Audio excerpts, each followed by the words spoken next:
What's up, America? Neil here with Geauga Firearms Academy. Thanks for watching. Today I want to talk about what I think is super important. As we shoot this is towards the end of November in 2021. We've never been, and nor are we ever going to be, a political channel. You guys can probably figure out where we lie. There's a lot of other people out there doing a much better job at that topic than we are. That said, there are some things that we need to discuss.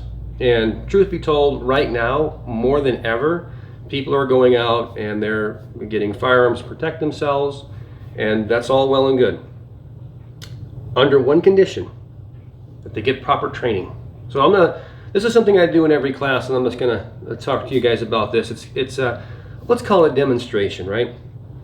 So typically, and by the way, in Ohio, we have a requirement to have an 8-hour class, and there's 6 hours of classroom time and 2 hours of range time as of right now, and that's the deal, okay?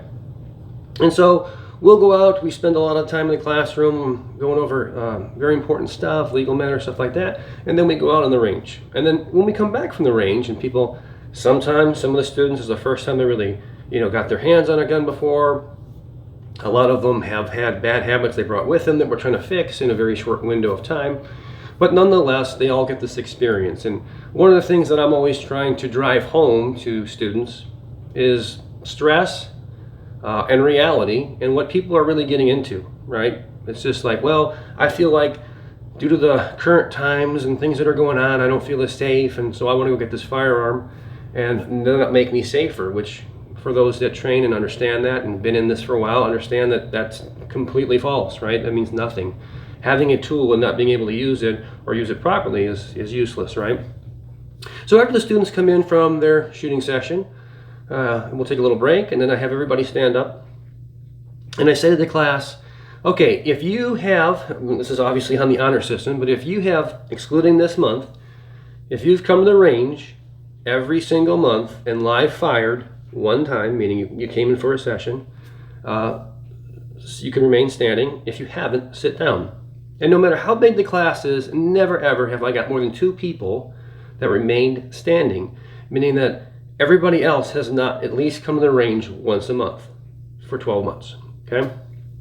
And then if there's a couple people standing, then I'll say, what if you came twice a month, every single month, remain standing, and then there's no one ever standing so far, okay, in years of doing this.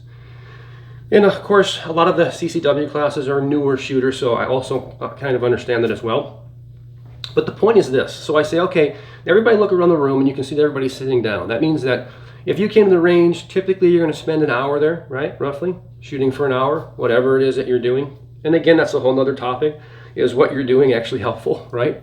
A whole nother topic on its own. And I'll say, okay, let's say that you were going to perform in a concert and you were going to play an instrument and you've never played this instrument before. And so the amount of training that you're going to receive for a year's time when you're going to play in front of all these people is 1 hour a month, right? Think about that. How confident would you be at playing that instrument? Not very, right? At the most, maybe even twice a month for an hour. So you're getting 2 hours in an entire 12-month period. And then I apply that to what they're really here for. Carrying a tool that could potentially be used to use deadly force to defend themselves or others. And so now we have the general public involved, obviously very unpredictable situations, under tremendous stress that most of these people have never experienced in their life. And now they're supposed to perform at this high level with the highest stakes where lives are on the line with the most minimal of possible training. And so the point of this video is, as more and more of you go out and get firearms, and that's great, and learn to defend yourselves, and you have the right to do that, don't underestimate the importance of quality training. Okay, and I'm not saying for me, I'm going to get less than 0.001% of everybody who watches this. I get that. I'm talking about wherever you live, wherever your quality trainers are, whoever they are, seek them out and find them. Find many of them. Go to different classes, go to different instructors, get different opinions. A lot of times too, we get wrapped around the old, my dad will kick your dad's butt. The old argument of my instructor was a such and such, and this is what they told me, so they're right. Their background isn't always the end-all be-all. Some of the best on paper people that I've ever trained with are the worst because, and I've said this multiple times before, there's 2 skill sets to be a quality instructor. The material that you're teaching and the ability to transfer that information effectively to the student base. Okay, and that second part, a lot of people lack. All right, so go to different instructors, get different experiences, get different backgrounds. Don't automatically assume that just because they're not a SEAL Ninja Commando doesn't mean that they're not going to be a quality instructor. Okay, and with that, as you go out, you'll feel more confident. I tell everybody that just because you came to the CCW class and you may have passed the requirements and you can technically, legally carry that firearm, you should definitely not. You should definitely not without additional training. It doesn't have to be from me, but from whomever you choose, so that you can actually use that tool effectively if you had to in that situation.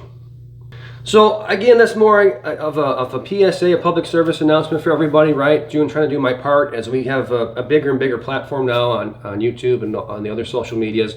I feel more and more responsible, more empowered to try to reach out to you guys and try to give you some really good information on both keeping yourselves physically safe, mentally safe, and legally safe, right? Super important.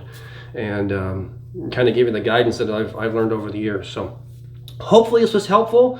You guys know how to reach us. We're here on YouTube. We put our A-list stuff on Patreon, just so you guys understand.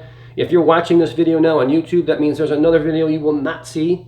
It only goes to Patreon. That's kind of the cool thing about that. Plus, it's a much smaller platform, and we make videos specifically to the questions that you have. So you can type away all you want on YouTube. There's no way we have that much time to sit there and reply to all those with any type of real information. But on Patreon, we certainly do. We'll make an entire video off of your question. That's what the community is all about. You drive me on Patreon. What do you guys want to know? Kim and I answer. So check that out if you haven't already. Of course, we're on Facebook, Twitter, and all the other jazz. Rumble is growing as well. Hopefully, we're trying to get some alternative platforms. You never know how long we'll be on here. Hopefully a long time, but you never know. Until next time, remember, it's always better be judged by 12 than carried by 6.